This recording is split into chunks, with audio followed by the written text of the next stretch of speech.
ఒక రాజు అడవికి వెళ్ళాడట. అడవికి వెళ్ళినప్పుడు బ్రహ్మాండమైన చిలుక ఒకటి కనపడిందంట, ఇంత పెద్ద చిలుక. ఆ చిలుకను తీసుకొచ్చాడు. బ్రహ్మాండంగా దానికి బాదము, జీడిపప్పు, పిస్తాలు అన్ని తినిపించడం మొదలుపెట్టారు. దానికి ఏముంది, హాయిగా కంఫర్టబుల్గా ఉంది లైఫ్. అడవిలో ఉంటే ఎగరాలి, పరిగెత్తాలి, దేన్నో పట్టుకోవాలి, తినాలి, ఎక్కడ జామ పండు ఉందో కనుక్కోవాలి, ఆ చెట్టు మీదకి ఎగరాలి, ఇవన్నీ. కానీ ఇక్కడ ఏం లేదు, మన దగ్గరికి అన్నీ వస్తున్నాయి. ఒక వారం తర్వాత రాజు తన కిటికీ తెరిస్తే ఇది బ్రహ్మాండంగా ఎగురుతూ ఉంటుందేమో అనుకుంటే అది అక్కడే కూర్చున్నది.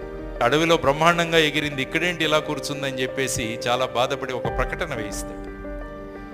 ఈ చిలుకను ఎవరైనా ఎగిరేటట్టు చేస్తే వాళ్ళకు బహుమతినిస్తాను అన్నారు. చాలామంది వచ్చి ప్రయత్నించారు కానీ అది ఎగరట్లా. ఫైనల్గా ఒక రైతు వస్తాడు. రైతు ఒక గొడ్డలి తీసుకొని వచ్చి అది ఏ కొమ్మ మీద కూర్చుందో ఆ కొమ్మను కట్ చేసేస్తాడు. అది వెంటనే ఎగురుతుంది అనమాట. కాబట్టి మనం కూడా లక్ష్య సాధనలో ముందుకు వెళ్ళాలంటే కంఫర్ట్ జోన్ నుంచి బయటపడాలి.